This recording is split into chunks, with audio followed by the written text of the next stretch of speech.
Labur-labur aurkezteko Javi Perez gaur egun biltzen gizarteratzea eta kulturarteko bizikidetzaren euskal zerbitzuaren zuzendaria da, Nora Palmitano bera etorkina da, eta azken urte hauetan Zestoako Euskara Foroarekin Euskararen erabilera eta kulturartekotasuna proiektua sustatzen dihardu, eta azkenik Julen Aranguren immigrazio eta kulturaniztasunaren teknikaria da.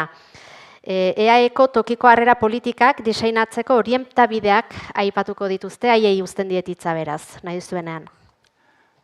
Bueno, egunon guztioi eta eskerrik asko antolatzailei gonbidapenagatik.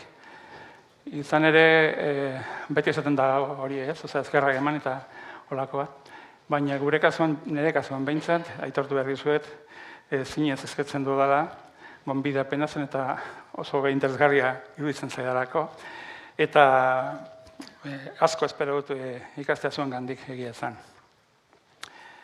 Bueno,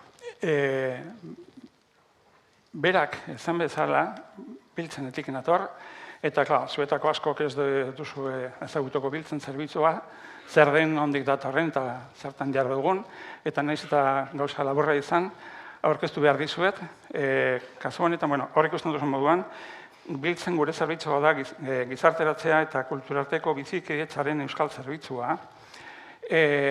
Eusko Jaurlaritzaren ekimena da, 2004an sortua, legealdiak pasa eta aldatu da zailaren izena eta non gauden kokaturik, baina orain amaitu berri den legealdi honetan, egon gara kokaturik berdintasuna, justizia eta gizarte politiketzeko zailan.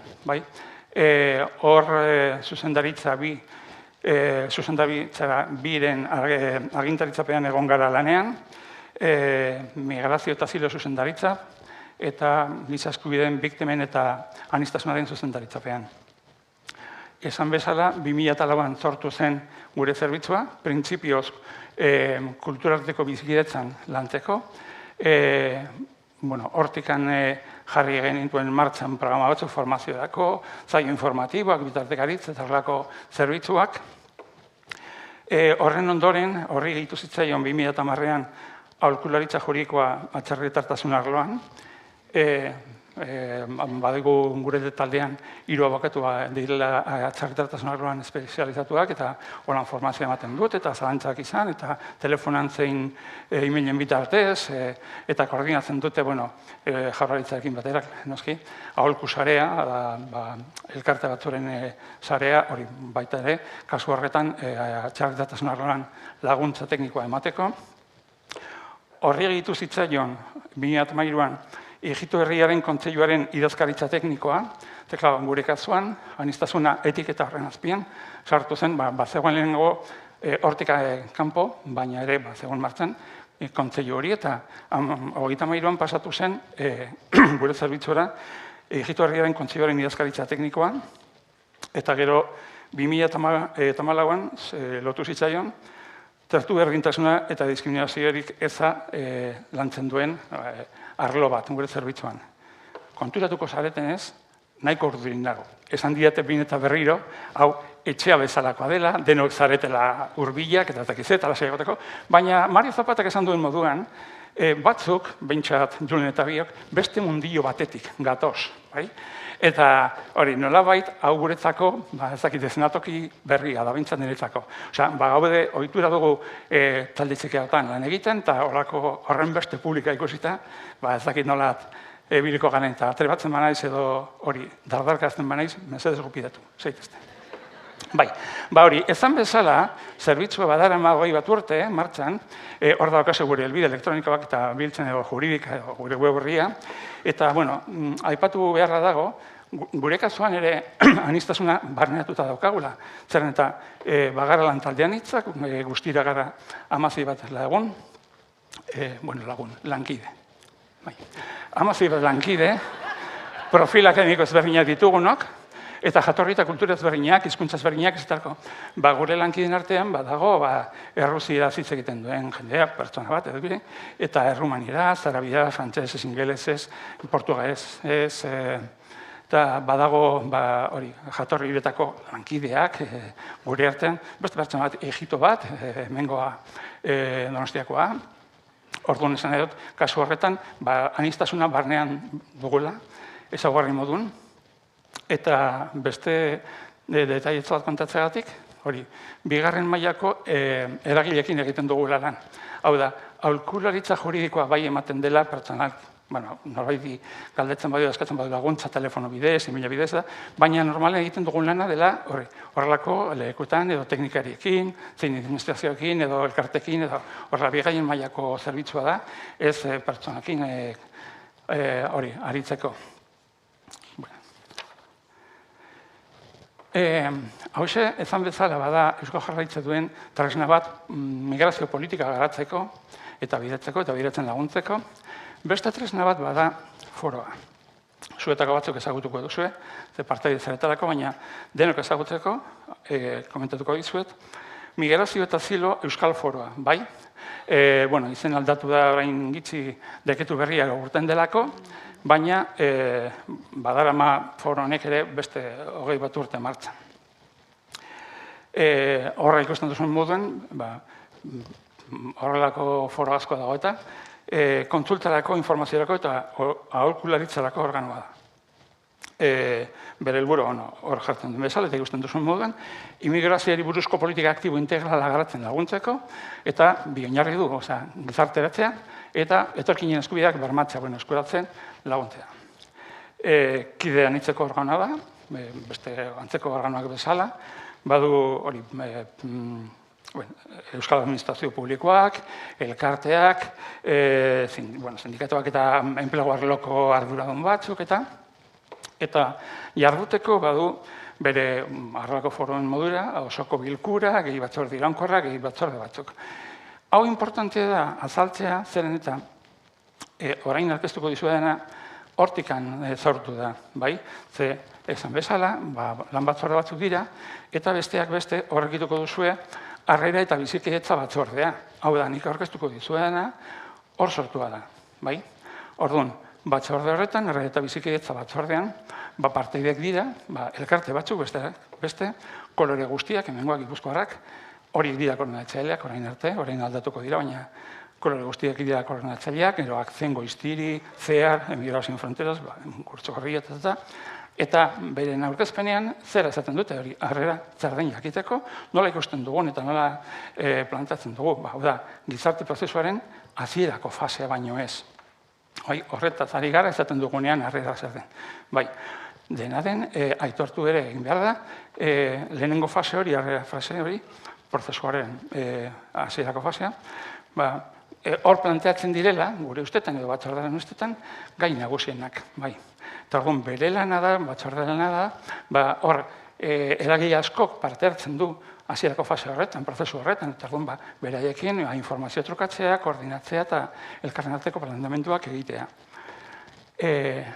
Hauxe esan bezala, harrera eta bizikidetza batzordea, baina lehen aipatu dut, zuetako batzuk ezagutuko duzu foroa, zerren eta badago ere beste lan batzorde bat, Euskara eta hizkuntza aniztasun batzordea, bai? Hor badaude hor aipatzen diren batzuk, eta batzuk ezagutuko dituzuenak, Euskal Zanen Topa, Gunea, elkarte batzuk, hizkuntza politikarako sailburu ordetza, eta hor ezagutuko dituzue, hauek lehen Mari Zapatak esan duena mundilloak, hauek bai dela zuen mundillokoak, imaginatzen dut, eta ezagunako esango dira aurrekoak baino. Segundu bat.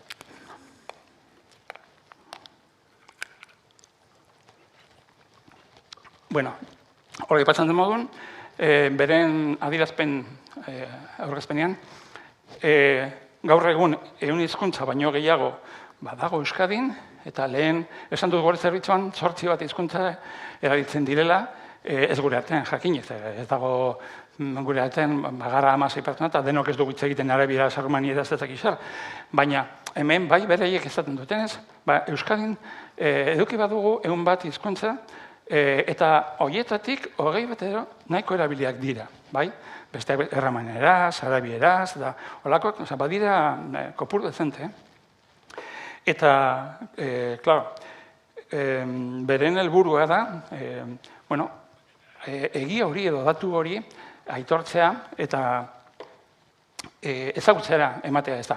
Hau da, badute izena adierazten duen moduen helburu euskararen ezagutza bermatzea eta euskararekiko edozein ekimenak bultzatzea, baina aldi beran ere aitortzen dute errealitate hori ez, nola dagoen gure inguruan euskara eta gaztelera baino ez, baino gehiago, beste hizkuntza asko.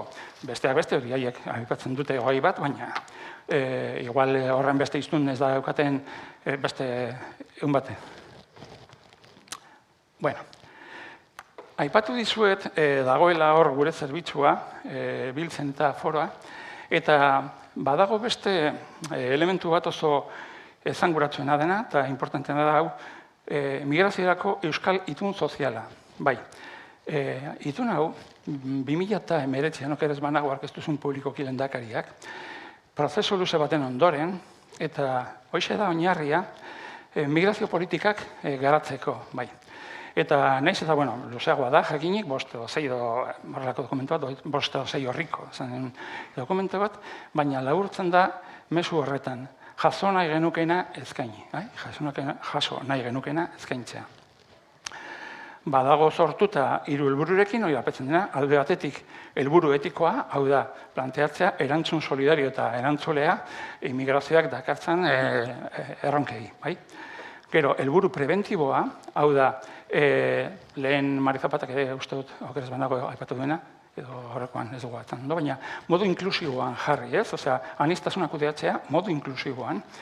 Eta 3. helburua da, hori aipatzen dena, helburu pragmatikoa, hau da, azken finean, migrazioa behar dugu nola baita esateko, jendea behar dugu, ditugun jaiotzetazak da Europako 2. bajoen, eta aurraren daukagun erronka demografikoak, eta mantendu badugu garapen ekonomikoa,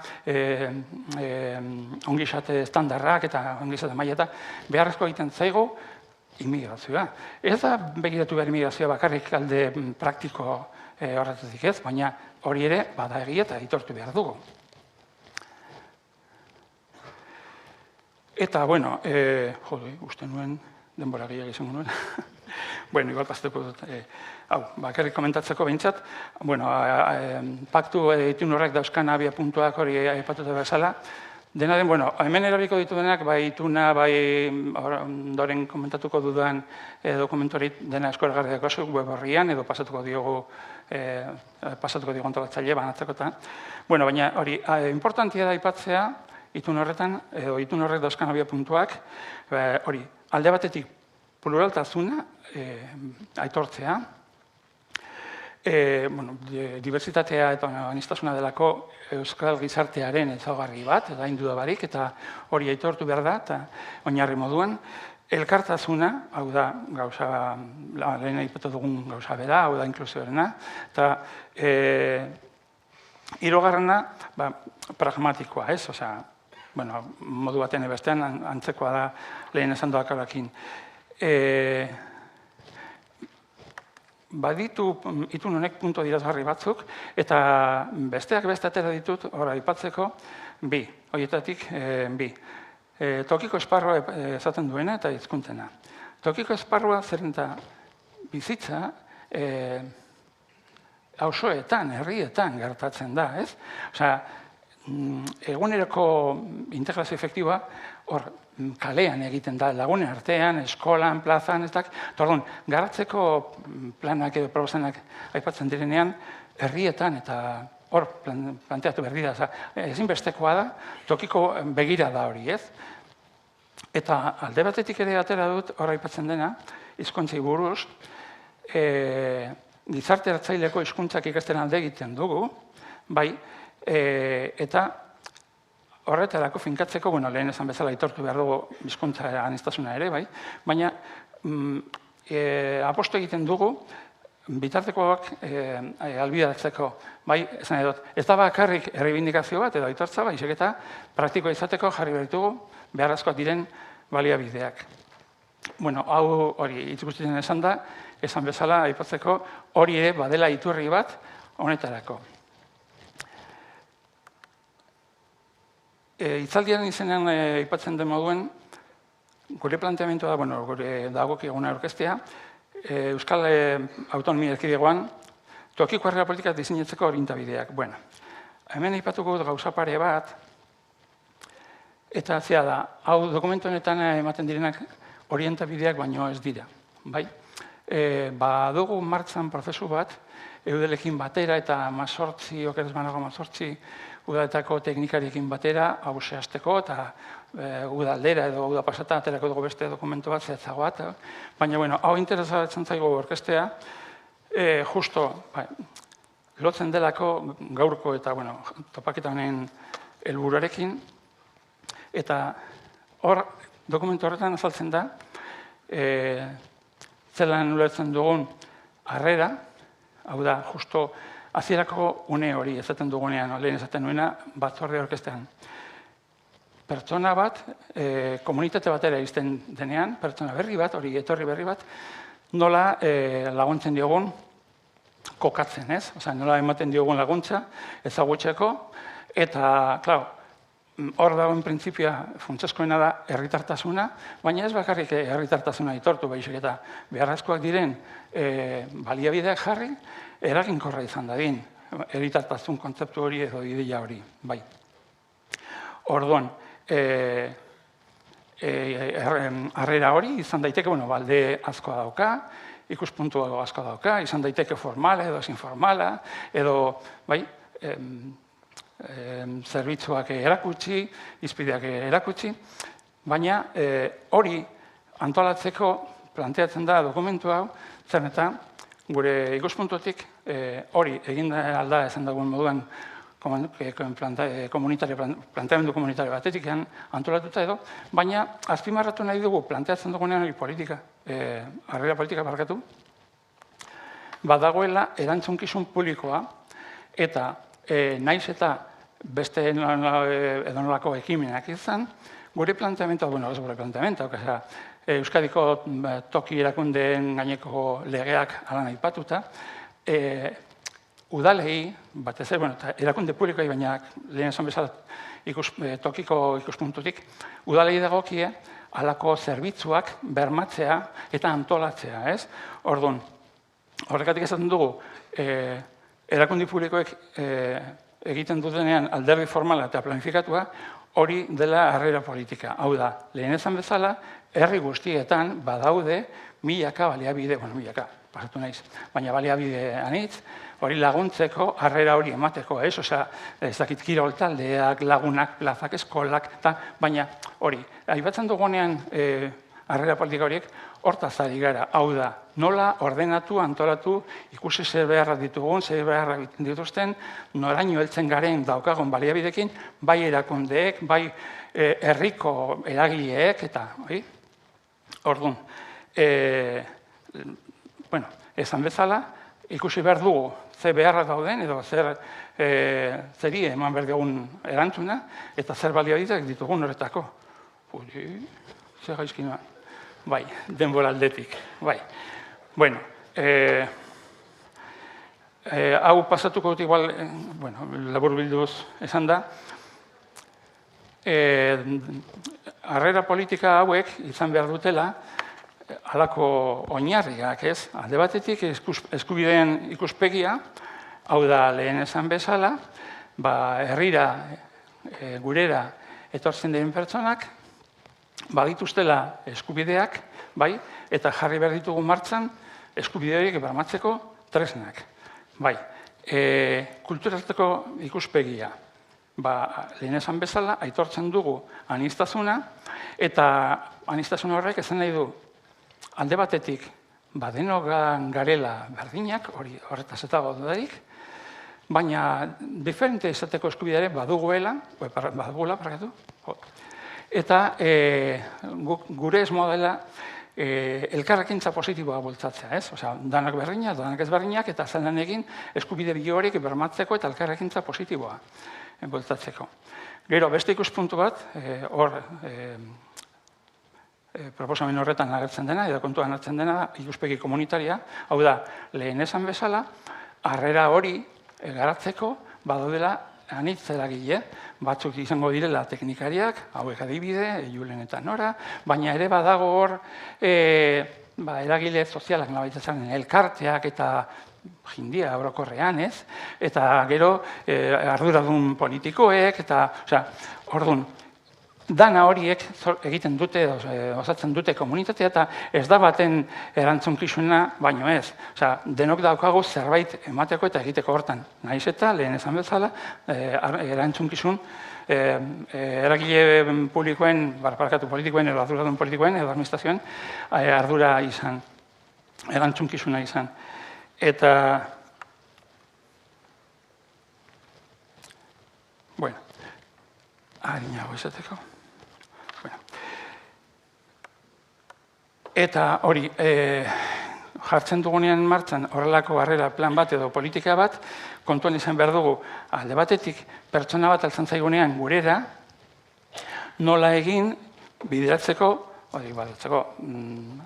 beharren arabera eta berrezen arabera, baina nola, horrelako sola saldi baten berarekin, nola bideratu dagozkion zerbitzuetara edo sistemara, ez, hezkuntza dela, osasuna dela, enplegua dela, hizkuntzak ikasteko balibaideak direla, eta aldi berean ere beste lerro bata, hori herriko jendearekin nolabait, harremanetan jartzeko, hau da, zuk bidaltzen duzu pertsona bat altzen denean zure bulegora laguntza ezke jakiteko, eta solasaldi horretan, ona etorri zea, olakoa da gure herria, hau da okago, eta zeren bila etorri zara, edo zelan lagundu aldizu, eta hori, badago zerbitzu publikoak, eta errezagoa da arafin bidaltzea, zita bat hartu, eta nora bidalita, baina gero, ere bizitza kanpoan gelditzen da ez bakarri bulegoetan, ez bakarri zerbitzu publikoetan, nola lortu eta eraiki zubiak herriko jendearekin, herriko eragileekin, ez? Hor, esan duen, elkarteak direla, edo olako bat, bai.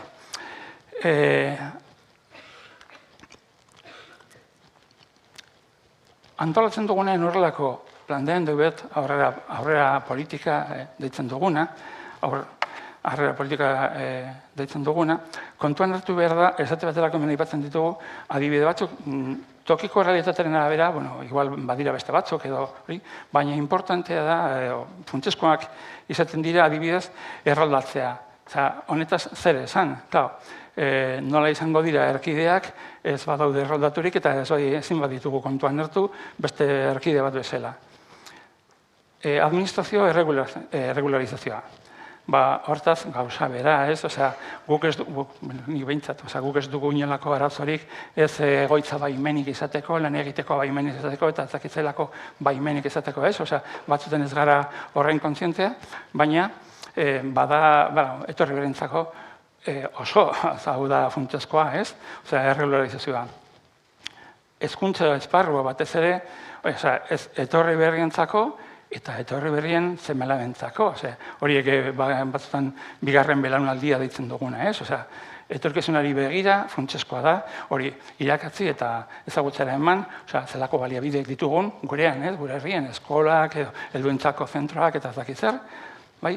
Hizkuntzak ikastea gauza bera, nolako egoera daukaten hizkuntza ofizial biok gure herrian, edo nolako realitate linguistikoa dagoen inguruan, eta hori bereganatzeko, eta zezenlako tresnak dituen eskura eta laguntzak,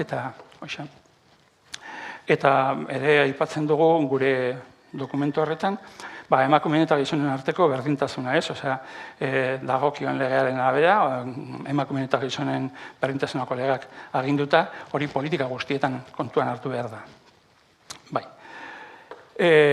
Denboraldetik gaizki nabienez, igual pasatuko, hau komentatzen dizuet, eta guzti hau lehen erakutsi dizuedan argitalpen honetan dago, azalduta lasaiago, eta nik doakat hemen laburpen bat, eta hor 30 edo 40 horri, eta lasaiago ikusiko duzue, seguruenik. Denen hemen aurkezten dugu nolabait, nolako zerbitzua planteatzen dugun, ez? Arrera zerbitzua. Hau da, lehen ezan bezala, planteatzen dugunean horrelako arrera zerbitzu bat, arrera politika baten barnean, pentsatzen dugu hori dagoela leku bat edo une bat, harrera gune finkatu da etiketa moduan edo marka moduan, batzutan ez dugu esaten harrera gune, baizik eta harrera gune, ez da justu harrera gune leku bat, baizik eta momentu bat, ez, baina finkatu behar da eta bermatu behar da dagoela elkarrizketarako une hori, bai? Eta finkaturi dagoela, eta ordenatuta dagoela, horrelako informazio, orientazio eta laguntza emateko heldu berriari behar izanen arabera. Bai, eta hortaz arduratzen dena, nolabait, lagundu behar du antolatzen fluxu horik, ez? Osea, bideratu pertsona, dagokion sistemara, osasuna dela, hezkuntza dela, lanbide edo enplegukoa dela, bai? Pasatuko dut hau, zen eta lehen esan bezala, detai horiek sanolatu altzen den zerbitzu eta hori, ez dakit, bueno, igual gure mundiokoei interesatzen zaie gehiago zuei baino. Bai nahi nuela aipatu, parentesi bat zen modura, lehen esan dut oin arte harrapaladan zertaz ari gara harrera planteatzen dugunean, hasierako fase horretan, heldu berri den bati nola egiten diogun laguntza, bideratzeko ara edo ona edo solasaldian berarekin beharrizanak ikusita dagokigun erantzunkinzuna kontuan hartuta eta ditugun baliabideak eta holan, baina ere badago beste puntu bat ekuazio horretan, esaten dugunen eta hauek die, kasu honetan, etorkinak beraiek, etorri berriak. Ez dakit noraino ezagutuan izango diren datu hauek zuentzako, baina badez bada ikusiko ditugu eta nahiko azkar zaiatuko nahiz baten. Lehen esan bezala, Jaurlaritzak bere immigrazio politika garatzeko ditu tresna batzuk, aipatu ditut foroa, aipatu gure zerbitzua biltzen, baina ere aipatu nahi nuke ikuspegi. Ez dakit noraino ezagutzen duzuen, baina oso tresna interesgarria da. Immigrazio euskal zerbitzua. Badituzte hauek, lankide hauek, argitalpen batzuk asko, baina batez ikusten importanteak direla, edo izango dira zuentzat, barometroa eta kasu honetan begiradak. Hauek eta beren web-orrian dauzkazue, datuak eta txostenak esan bezala, ikusteko zenbat diren, nondik datozen, zenlako ezaguarriak dituzten, bazakit genero aldetik, adina aldetik, edo, bai? Eta importantia da, kokatza da, zertaz ari garen, kasu honetan, zenbakiek ikusita. Ikusten duzuenez, oin, azken datuen arabera, 2023koak, Euskadin badauz 12,4 atzerriko jatorria dutenak, bai? Eta, hau importantea zen, eta batzutan ez dakigu, eta jenderekin zaiten duzunean, batez ere gure mundiotik irten ez direnekin, datu horiek ez dira ezagunak, eta jende asko pentsatzen du askoz gehiago dila, eta igual bikoitza, edo bikoitza, badagi, eta beste batzuk hori, importantea da, jakiteko, ez da igual datu zehatza, baizeketan nolaiteko, flujoak ikusteko lehen esanten duguna, hau da, migrazioa, etorri dira gure hartan gelditzeko, ez dela une bateko gauza, baizeketa ikusten duzuenez, orain 20 bat urte, orain 21 urte hasi zela, eta orain 20 bat urte, 1,1 ez dakitzen bat, 1,2, baina orain 12,4. 12,4 horiek ere badaude bananduta modu ezberdinean. Ikusten baduzu portzentaiaren arabera eta datu absoluten arabera, portzentaiaren arabera, herrialde, Araba da, portzentai altuena doakoan herrialdea, 14,6, eta zenbaki absolutak ikusita, Bizkaia da populazio gehien daukana, populazio zen dut, atzerriko jatorria duen populazioa. Guzti hau hori, adinez pasatzen errapaladan, baina hori lehen esan bezala, badituz hori helbideak ikusteko, eta kasu honetan ikuspegi.eus beren web horrian, da kasu informazio eta askoz gehiago. Eta, ikusita, hemen adibidez, jatorria dena izan bezala, datu batzuk interesgarri dieta, jakiteko nondik datozen horiek. Gehienak, ikusten baduzu hor, Kolombia, Maroko, Nicaragua, Romania, Venezuela, hau da, 10 artean, gehienak dira, Ego Amerikatek edo Ertamerikatek etorritakoak. Gehienok, erdia baino gehiago menperatzen dute gaztelania. Menperatzen dute gaztelania. Gehi, Errumaniatik etorri direnak, Errumaniara hizkuntza erromantzea da. Jende asko, baina jende asko, Errumaniatik etorri horretik, ikasi du gaztelera telebista ikusten baino ez. Eta orduan, beren buruan badago hori esfortzu bat bezala eginda, ikasi dugu gaztelera eta etortzen gara bertoko hizkuntza jakinda, beren buruan esan edet, eta askorentzak errealitate berria da hori, beste hizkuntza bat izatearena, bai? Orduan, hor dituzu datuak, Euskadi mailan eta gero lurraldez lurralde, ezan bezala hori ikuspegiren web horrean dakazu, eta hor laburulituta, bueno, izango duzuen ez eskura, baina ez handakoa, osea, 12,4, eta zenbaki absolutuak ikusita, behitu, osea, 274.000, bai. Ere bada, bueno, hau pasatuko dut igual zalen ikusita, non dagoen porzentai gazteleraz dago. Bueno, porzentai altuena, arabar lautadan eta gero hortik antzakabanuta, ikusiko duzue, zuen herrietan eta zelako datuak ditugun. Eta hauek, lankide hauek, ikuspegikoek egiten duten, kaletzen duten beste argitalpena, da, barometro ditzen dugun eta hemendik atera dute diapositiba batak hartzeko, importante dela gure ustetan ere azpimarratzea, bai, bueno, txostena oso luzea da, baina hortik atetarako diapositiba baten, hizkuntza eta identitate gaietan. Hor galdetzen da, Euskararen garapena geldiaraziko du. Zaldi horrekin, dago 14,4 ados dagoena, baina 60% kontra dagoela. Gauza bera, gaur egun Euskara nagusi den eremuetan, Euskaraz gutxiago hitz egingo da immigrazioagatik. Eta 60% ez dago ados horrekin. Hau da, ez da lotzen nolabait ezaterren, ezaldi hori immigrazio fenomenoarekin. Abertzaletasunaren helburuak geldiaraziko ditu, gauza bera, eta euskal nortasuna galtzea ekarriko du, gauza bera. Odu, badago 14-15 inguruen, ezaldi horiekin ados dagoena, baina badago gehiengo bat ez dagoela ados ezaldi horrekin. Bale, bueno, ez dakitzen dagoa zen denbora aldetik. Osa, ja pasatu nahi hemen. Hasi baino lehen egon gara komentatzen gure artean, eta jode, ia 10 minututan amaitzen dugun, baina gara ja irratian bezala sortatzen dago, aztentara, taka. Bueno, zaiatuko nahi zarinago jaten. Lehen datuak eman bezala, orain nahi nuke gehitu beste zerbait. Eta hau da, orain arte esan dugu, harrapaladan, zenbat diren, ondik datozen, on dauden, eta hori, baina ere importantea da nik ustetan, zelan ikusten duten beraiek Euskara, azken finean, gaurko eta biharko izenburuan hori dago jarrita, ez? Osa, zelen erakarri eta zelan urbildu. Baron, zelen erakarri, jode, beraiei galdetu, ez? Azken finean, erreza da, ez? Osa, batzutan nik pentsatzen dut alakoetan, zelan zen hori isa expedientea, the truth is out there, egia hor kanpoan dago. Zelen erakarri, joder, joan eta galdetu. Erreza da, orduan. Nik ekarri dut hemen, denboraik dudan pasatzeko, ikerketa bi. Bat formalagoa eta beste zain formala, baina ere interesgarria.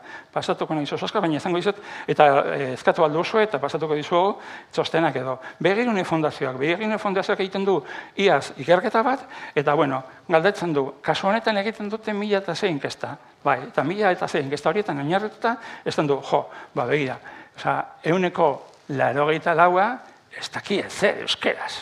Eta gero, gehitzen baduzu, maila ertaina, gehi maila altua, gehi ama hizkuntzak, ez dakiz 105. Ostia, 105 horiek dira, lehen aipatu ditugun, 274.000 horietatik, 14.000.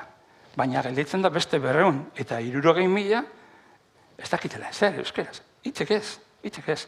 Bai, gero, erabilera antzeko datuak dira. Hau da, euskara ezagutza maila oso bajua eta erabilera maila are eta bajuagoa. Bai, baina oso importantea da, orain hause, zeme alabena, klaro, lehen ez dakit nori izan da ipatuko duena, eta gero norak aukera izango duenean, esango du, benitarri, ez da, umeengan zentratu, ez? Hau idea, umeengan zentratu. Hau da, gure asmoa da, lehen aipatu da, Jon Maia, norak ere seguramente aipatuko du, nik ere aipatuko nuke, baina ez dut egingo ez gaitzeko, baina azken finean, gure asmoa da, hemendik ez dakizen bat urtetara, hor holtza gainean, bertsolari zapelketan izatea, Kevin bat, edo Muhammad bat, edo Alejandrina bat, bertsoak botatzen, bere gurasoak ez dakit nondik etarrita, eta Jon Maiaren modura, edo Xabi Paiaren modura, aitortzea. Nire gurasoak Argeliakoak dira, baina ni hemen nago, bertsoa botatzeko. Hoixe da, ez? Osea, umengan jarri alegin handia. Bai, ez? Ez dut spoiler egingo. Bueno, ikusten baldin baduzue, ez? Hau da, konparatzazue, lehen esan dugu, 5% eta hemen gehitzen baduzu. Osea, 10 hizkuntzak gehi maila altua, gehi maila hartainan, jode, osea, biderkatzen da, 12 bider. Osea, 8 bider, 12 bider, hau da, hoxe dago, hor dago etorkizuna, bai? Eta laburpen moduan esaten da, hemen beste, osea, inkesta horretan egiten zen galdera, 0-tik 4, behitu, ze jarrera, umeek euskara ikastea oso garrantzitsua da beraientzat, bere etorkizunerako, 3,05, 4, ez? Umeek euskara ikastea gustatzen zait. Euskarateak zabaltzen dizkizu, eta danaketan, erantzok guztietan, jarrera positiboa, aldeko jarrera jartzen da, ez? Hau da, etorkinei galdetuta, badaude ados, euskararen erabilarekin. Ez dute ezagutzen, baina esperantza dute, bere semeak edo semelabek, esan da semelabek, bai, ikas dezatela eta hori erabiltzatela, eta lagungarri izango dela semelabentzako euskara, eta euskaraz ikastea, bai?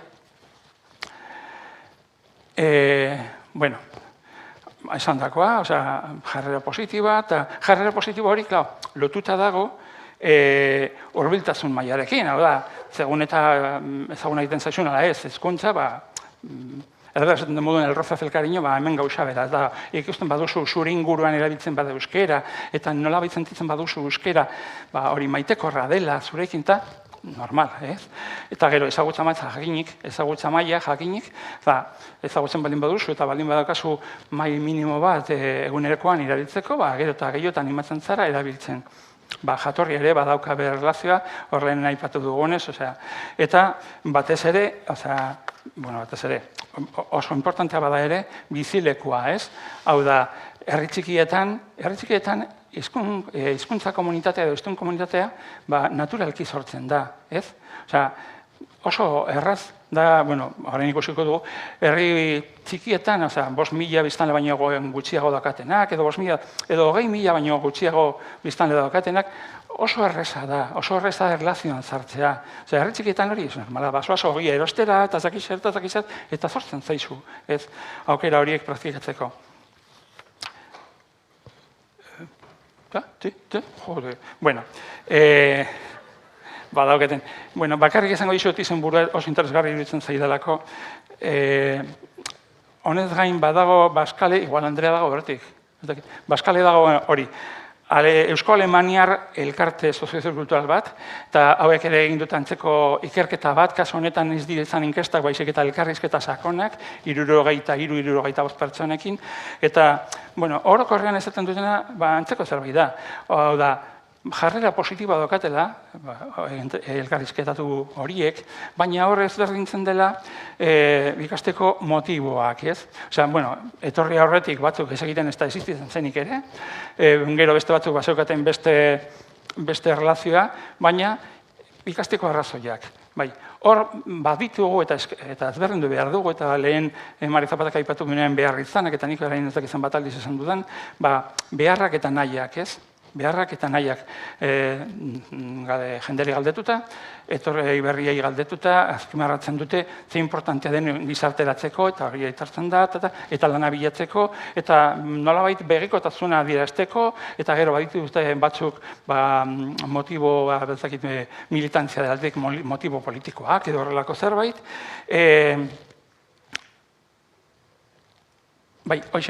Hau ere importantea kontutan hartzeko, bereik izan dituzten arazoak, gehien aipatzen direnak denboraldetik, lehen aipatu ditugunak, batzuk dauzkate beste lehentasunak. egoera dela esan dudan moduan, ez daukatela egoitza baimenik edo ez daukatela lan egiteko baimenik, etorkinak, etorri dira ona bizimodu hobe baten bila, ez C bat edo ega ateratzera. Orduan, C bat horrek edo ega horrek laguntzen badie bizimodu hobe bat lortzen, nola ez dute onartuko. Baina, lehenengo fase horretan, lehenengo une horretan, kokatu nahi dira eta kokatu behar dira. Eta orduan, askok helduen artean esan dut hori, gustatuko litzaidake ikastea, baina hurrengoan, utzi dazue, gauzak baretzen eta hori. Eta hori, garestia dela, hori aipatzen da, garestia dela. Badaude dire laguntzak eta zakizak ez, baina garestia da, informazioa behar da, eta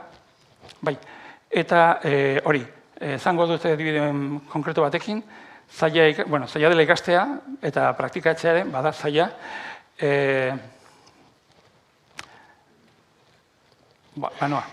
Banoa. Hitza ematen dizuet. Hau egin behar dut, hitza eman niolako honi, eta ez badiot... Hau duzue, Oleg Kulik, gure momentu batetik bezala aterako diamendik botatzeko. Baina, sentitzen dut, hitza eman nioneri adibide jarriko nuela, eta bai. Oleg laguna dugu, Ukraniarra, berak ezan da Ukraniarra pasaportean, baina etnikoki eta kulturalki errusiarra da. Berak lan egiten du, bertoko enpresa baten ordezkari komertziala, hor Errusian, Belorusian, Letonia, Estonia, Lituania, lan horretan hasi zen hori dela 16 urte. Eta Moskun egonda, hemendik 4.000 kilometrotara, Moskun egonda, ikasi zuen gaztelera eta euskera. Moskun egonda.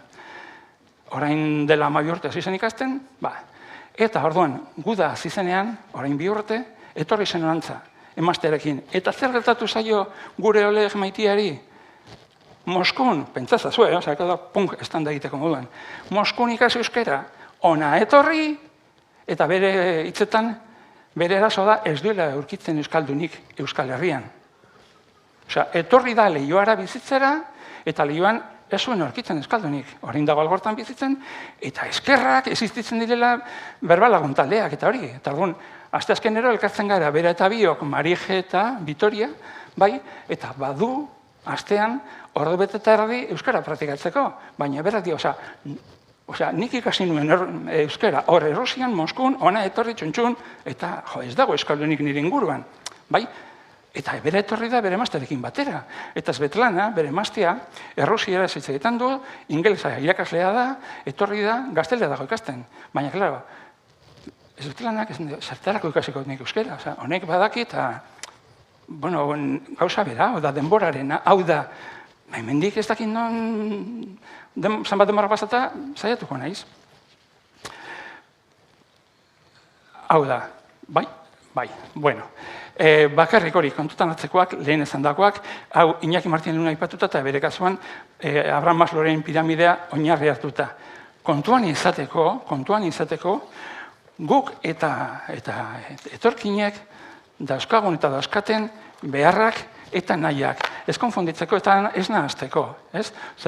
Batez ere, hasierako fasean etortzen direnean, bideratzen dituzten beharrak, ez dira batzuetan guk sentitzen ditugunak, eta hor sortu behar dugu alako solazaldia elkarrizketa bereekin, erakarri behar nahi badugu, gure ganatu behar ditugu beren beharrak eta jakin zertarako balidean, hau da lehen esan bezala, bizimodu baten bila baldin bazatoz, eta onartuko duzu lehenengoan horretako laguntzen dizuna, orduan, pasatuko dan, baina hau interesan zait hori, amaitzeko. Ez ahaztu, mesedez. Arrantzara zoazenean, gogoratu, arraina ere gustatzen zaiona jarri amuan. Ez zuri gustatzen zaizuna. Baina, zentzen nahi.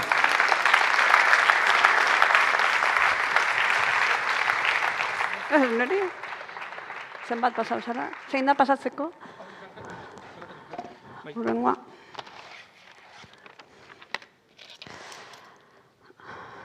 Egun hon. Erlojo ipinin behar non, baina ja, bera pasatu bada. Ez, motzagoa izango naiz. Egun ondanoi, eta Javier, eskertu nahi dizut, tarte hau zuekin partekatzea gonbidatzeagatik. Eta, bueno, askar, hasiko naiz, hori horreko zertaz komentatuko dizuedan, eta beta horreko horietara llegau nahi dut.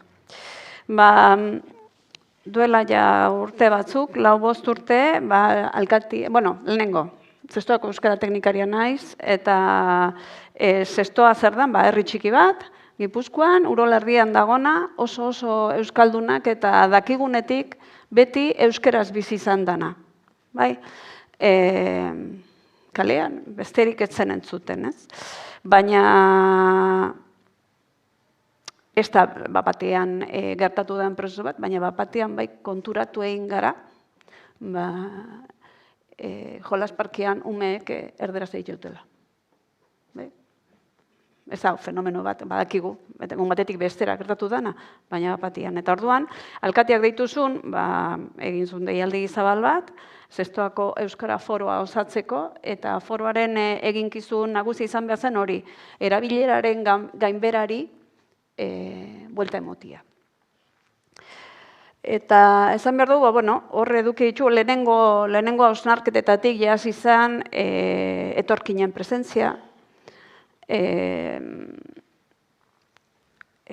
bi komunitate desberdin gara, espazio konpartitzen ditugu, baina ordutegiak ez,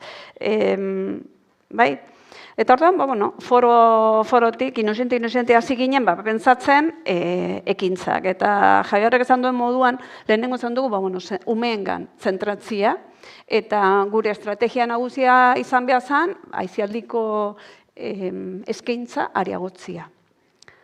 Oso arraro egiten zait, zuei berba egitea eta ez dizuet aurpegi ikusten. Barkatu, inori begiratzen ez badioz, ez dizuet aurpegi ikusten. Eta orduan, ez ikizuen kontatuko hemen ze ekintza egin ditudan. Horren gaineko informazioa nahi baldin modu, deitu idazuen lasai, edo horren laburpentxo bat egin nun UESiko abenduko jardunaldietan. Eta aizialdiko ekintzetan nani ginela eta gaiari hausnartzen hartzen, ailegau ginen Euskara eta Kultura Artekotasuna proiektura. Ez dizuet proiektua kontauko, bihar izango duzuen Markinako esperientziaren berri, proiektu berean da. Guk UESiko Amelia Barkin eta Carmele Perezen eskutin egin genuen. Eta kasu honetan proiektuan, foroa, proiektuko zutabe bat izatetik, trakzio lan nagusi egin duna izan da. Eta orduan, nik kontatu nahi dizuedana da, ekintza hori martxan jarri ditugula, eta Euskara eta Kultura Artekotasuna proiektua, eta berehala, baina berehala hasi ziren erreakzioak. Desente mugitu zen, astindu intzan herria. Reakzio batzuk aldekoak izan ziren, deno batera, azkenean gaude denok batera, eskolako proiektuko bileretan, guraso guztiak, geletan, bileretan danok batera. Eta, kanpotik etorritako familien gati, eskerrik asko, gracias, bazen ordua, hori ziren. Baina, baita, kontrako erreakzio asko jaso genitxun, erresistentziak ziren batzuk, zegatik instalatu enbiadot nik beste aplikazio bat mobilean. Eta zurrumurruak. Denetarik ez, etorkinek ez dute integratu nahi, atzerritarren galdite euskalduntzen ari da herria, immigrazio eta gure nazio, gure nazio nortasuna mehatxatzen da, diru laguntza guztia jaten dituzte, eskubide guztia dituzte, baina bete beharrik ez, atzerritar gehiegi dago, hezkuntza kalitatea kaltetzen dute, Eta orduan, erabaki genuen ez ikusiarina ez egitea, eta junginen zurrumurren aurkako sarearen gana laguntza bila. Eta berehala erantzun ziguten, eta antolatu genituen, hau, ez umentzat. Helduentzat ja, zurrumurren aurkako prestakuntza zaio bat, begiralentzako, udalekuetako begiralentzako zaio bat gaia lantzeko. Eta alere, egoera ez geunden gustora horrekin, eta antzeman genitun, egon ziren gertakari arraro batzuk, eta lagako dut hor arraro hortan, baina konturatu ginen, eskutik joan egitzetzi zaizkigula. Hor, beste koordenada batzuk zeren guk ez genituna kontrolatzen. Eta orduan, biltzenen gana joan genuen. Eta biltzenen gana joan genunean, bere lagundu zuten pila bat, eta laguntzen digute pila bat, baina esan nahi dutena da, zurrumurren aurkako sarearekin, giltzenekin, migrazio gaian sartuta, hori, batian jantzin genitxula, olako betaurreko batzuk. Julenek esan dit, 30 urte baino gazteago guazatea ez dakizuela zer dan hori, eta nagusia, badakizu zer dan? Bai, ez da? Bale, neu, hau da, etorri zaidana burura irudi moduan, ez, zer esan nahi dizudan azaltzeko. Eta nik hau, betaurreko hau hori, txikian izenian, eskulan batzan, amak erakutsi zidan. Eta ondo gogoratzen dut jantzi nitsuenean lehenengo aldia, ez? Begi bat tapauta eta ikusten nun dana gorria. Bestia tapauta ikusten nun dana urdina. Baina biekin batera ikusten nuenean, errealitate aldatu itxen da. Hirugarre dimentsio hori agertzen zen. Eta irudi planoetan agertzen zen hirugarre dimentsioetan, baina ez zen bakarrik hirugarre dimentsioa da. Irudi planoan detaile bat zana, bapatean protagonismoa hartzen zuen. Edo irudi planoan, zela da, espazio asko zen, hiru dimentsiotik ikusitza, ja ez zen desberdina, bai. Eta hori da pixka bat guri gertatu zaiguna. Eta, nola esan? Eta orduan, hasi ginen errealitatea eta entzuten genituen mezuak eta dana beste begirada batekin ikusten. Eta orduan, hasi ginen ikusten euskarafobiak eta xenofobiak asko. Eta adibide batzuk emateko. Ailegatu zitzaigun txosten bat, euskara eta eskola porrota, lotzen dutenak. Euskara, migrazioa eta eskola porrota. Eta euskara, migrazioa eta eskola porrota. Lehen maite kaipatu zuen, kapital simboliko, kapital ekonomiko, eskutuko kurrikulua aipatu gabe, euskarafobo, ematen du horrek.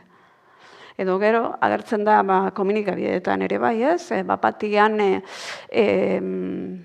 guraso eta batzuk eskatzen, edo ikusten dute, edo proposatzen dute, aur euskaldunak gela propio edukitzia.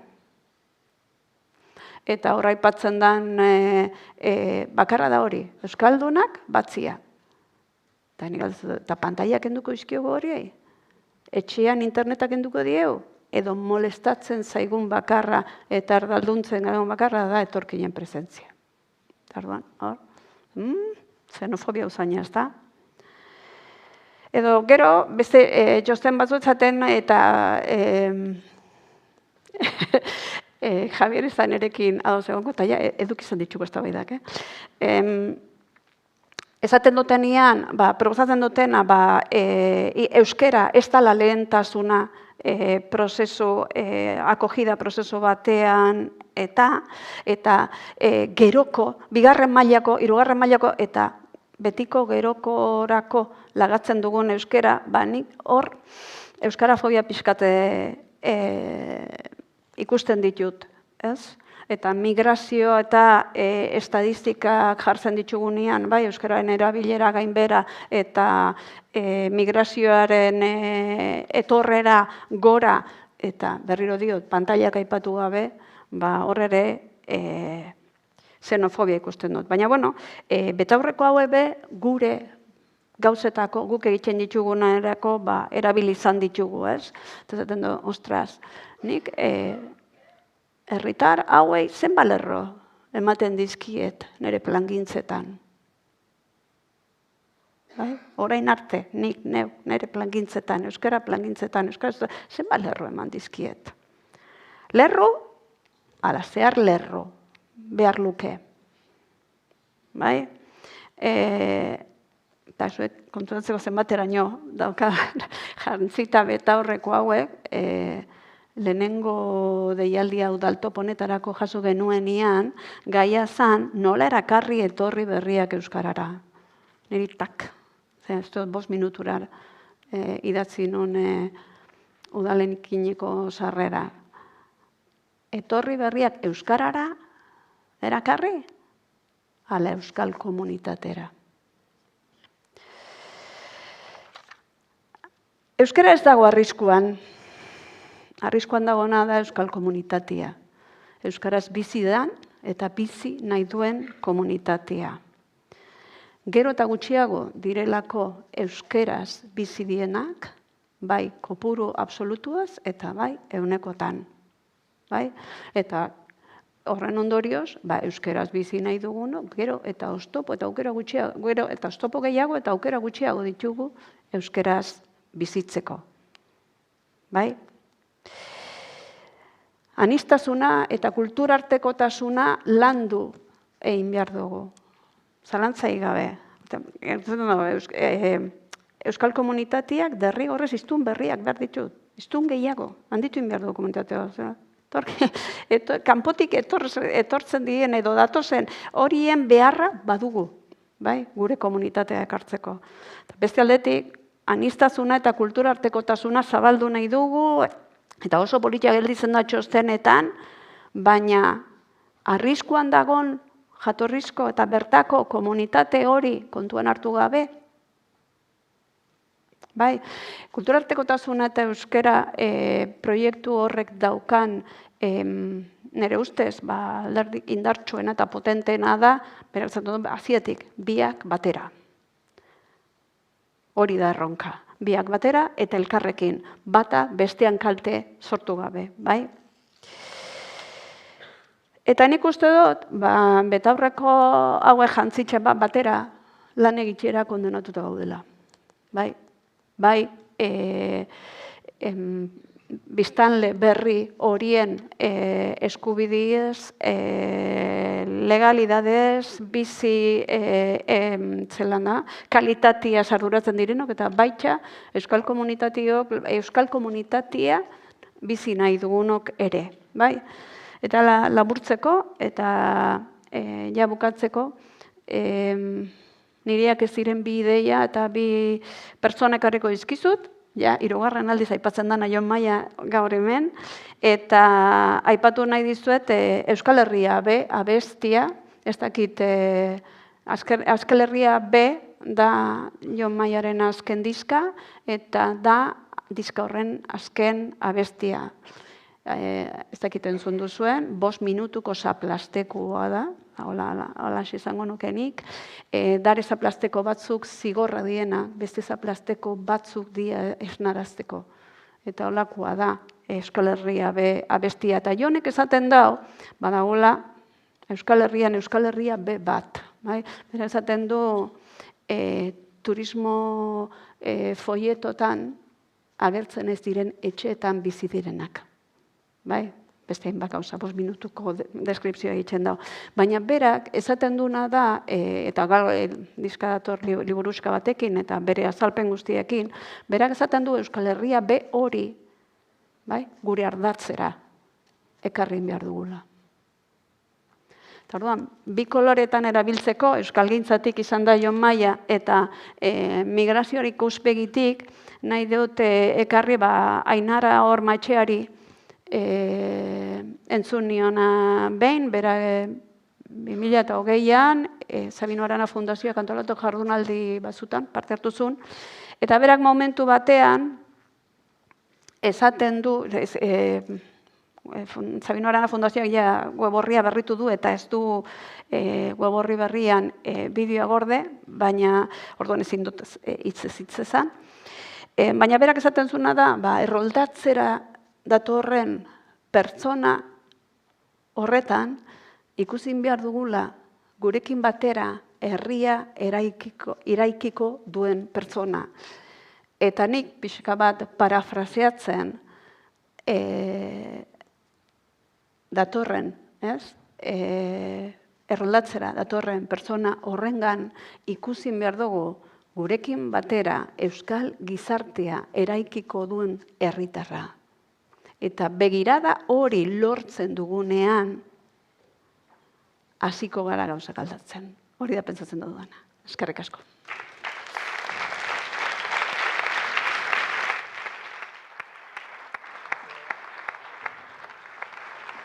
Bueno, egunon, nire asmoa honea etortzia zen, baino hor eserita egotia zuekin, ez hemen hitzeitea. Nik ez dut aurkezpenik prestatu, ez ezer, gainea denboraz nahiko larri gabiltza, orduan, emango izkizuet lau idea eta jazta horrukatuko dugu. Lehendabiziko idea, ni Zarauzti nator, Zarauzko immigrazio teknikaria da, naiz, eta bertan egiten deguna ezagutzeko, nik uste oso ondo datorrela Mario Zapataren artikulua, berak aipatu du, eta jakiteko pixkat harrera eta euskera nola uztartzen ditugun eta zer egiten deun, edo zer egin nahi deun, edo nundikan ze ikuspuntutatik moitzen gehan, hori artikulu hori oso egokia da, ezta?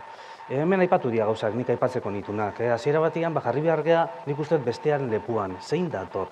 Dator pertsona bat lurralde batean, non bizkuntza dauden, bata ez da derrigorrezkoa, bestea bai, aipatu dute katalandarrek, nazionalidadea eskuratzeakoan, nazionalidadea da azkenian harrera eta integrazioa edo inklusioaren azkeneko urratsa, eta hor eskatuko diote espainolez jakitea. Gehienak, datozenak, gurera, Jabik aipatu du, Latinoamerikarra dira. Orduan, hizkuntza hori menperatzen dute. Eta etortzen dian horiek, gainera, noa etortzen dira. Ez dia zestuera etortzen nagusiki, ez dia Zarautzea etortzen, ez dia Beizamara etortzen. Etortzen dira Irunea, Barakaldoa, Iruñara, Baionara ez dakit, eta Gasteizera. Orduan, eremu erdaldunetara etortzen dira. Gero baita ere guk herri, nazio, edo nahi zuten bezala, komunitate bezala, ze mezu ematen diegun etorri berri hauei. Lehen William Zanaiak aipatu dira, esan da ez dela gaia, baina nik uste ez dut okazioa galdu nahi hoi aipatzeko. Kopa irabazizun atletikek, errege kopa bakarrik, esan interkontinentala, ala ematezun arren, eta ospakizunean, 24, herritik jaiosian nahi, 24 jokaleritik ustet bik bakarrik, igual gezkien ez, bik hartu zuten hitza euskeraz. Eta ospakizun guztia gaztelaniaz izan zen. Orduan etortzen dan bati, gazteleraz dakiena Kolonbiatik adibidez eta Bilbon aterrizatzen duna, euskera zer da euskera, ze kontatuko diate hauek? Ze balio ematen diate hauek euskerari? Eta, bueno, enaiz Bilbon gatuko, juntzaitxeste bihar grosea, poteo ordua, Zabaleta kalera adibidez, edo Hernán Intiloseta, edo Errenteriko Alameda da. Nun dauden etorkinak eta nun dauden bertakoak. Barraren ze aldeetan dauden etorkinak, eta beste aldian zeintzun dauden, eta ze hizkuntzatan aritzen gehan barra gehien bat. Estampa hori ere ezagutzen dugu, gazteleraz aritu, bueltaman, zerbitzariei euskeraz eskatu, bueltaman, eta berrio gazteleraz jarraitu. Hori oso tipikoa da, ze ikuspuntu ekiko du zerbitzari horrek euskerari buruz. Eta hau da, orduan panorama nik uste hola jarrita beltza ematen dula, baina ez da hain beltza. Nik ala eta guztiz ere nahiko, baikorra naiz. Oain ziaboga emangot eta bueltan etorriko naiz. Eta baikorra naiz, hor Jabiren aurkezpenian bazegon amu bat bukaera, nik uste euskerak baditula bi amu etorkinak euskarara erakartzeko. Euskal mundura, hori bingen zubiriak eta aipatu dute. Helburu mailakatua beharko ditu. Gehienak ez dira euskaldunduko. 60. hamarkadan etorri zianak euskaldundu etzian bezala. 20. mendian etorri zianak ez dakit euskaldundu zian, oez. Baina batzuk sensibilizazioa eta aldeko jarrera lantzearekin, ez dakit nahikoa izango da, baina desente izango da. Gero, hitz egingo dut, bertakok nola edo ze kontestutan gerturatu gaitezken etorkinengana gai honekin. Orduan, jo nintzait, haria, zer? Bigako, bat, bueno, hobeto, nahioet, bai.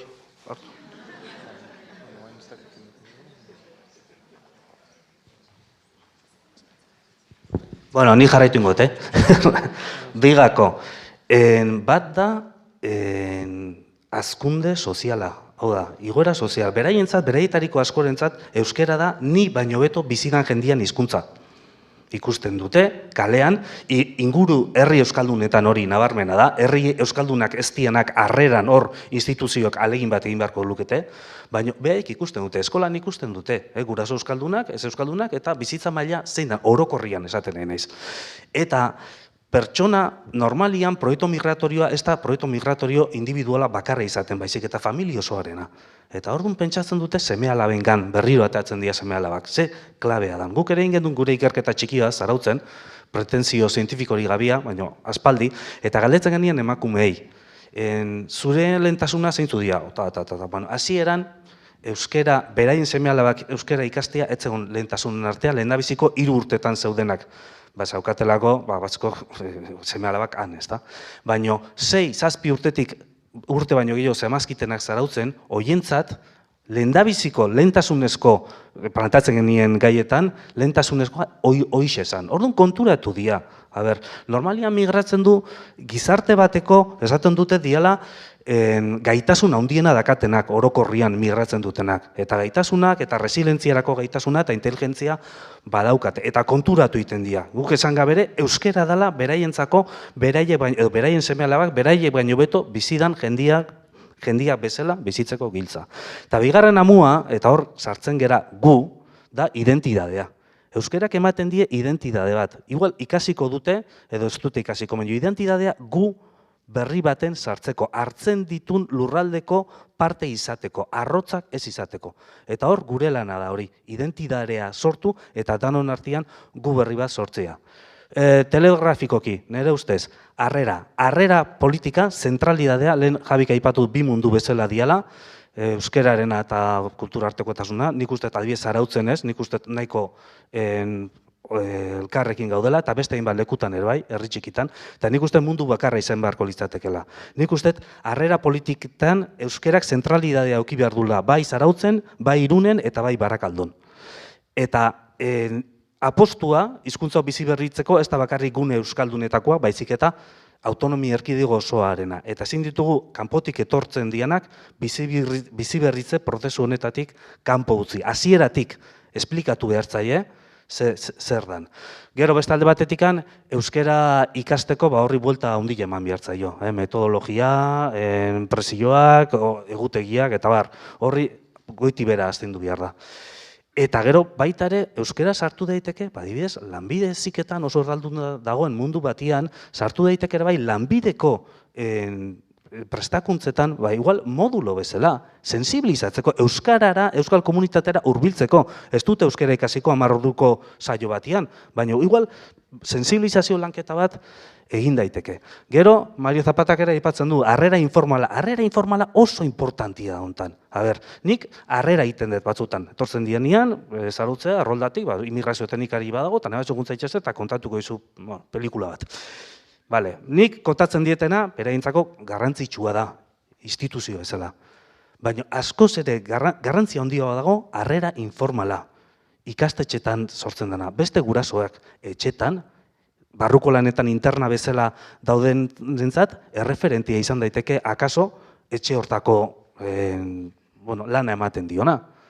Referentia komunidadekoak. Ni Eibarren neonian, immigrazio teknikari bezala, zeon pertsona bat, ez dakit igual ja hilda hongo, baina, Mamun Esraz izan, mezkitako txerifa zan, horrek esatezuna, Eliza Evangelikotako pastoriak, arrasaten komentatzen zan, Zarautzen ere badauka indarra. Orduan, nik uste harrera informalari ere erreparatu behar diogu. Eta nik uste tokatzen zaigula guri bertako herri bezala, eta euskalgintzari, eta igual elkartei, irikitzea, eta etorkinengana hurbiltzea. hurbiltzea, gu berri bat sortzeko, zailtasun handiekin, nik ere, komentario batzuk ere entzun ditut, eta sare sozialetan da, hori badakigu denok, euskararen egoera ez dela immigrazioaren errua, baina nik uste hor badagola esparru bat, non aurrera pasu bat eman behar den euskalgintzatik, eta aliantzak egin, beraiekin, deno batean, gu berri bat sortzeko.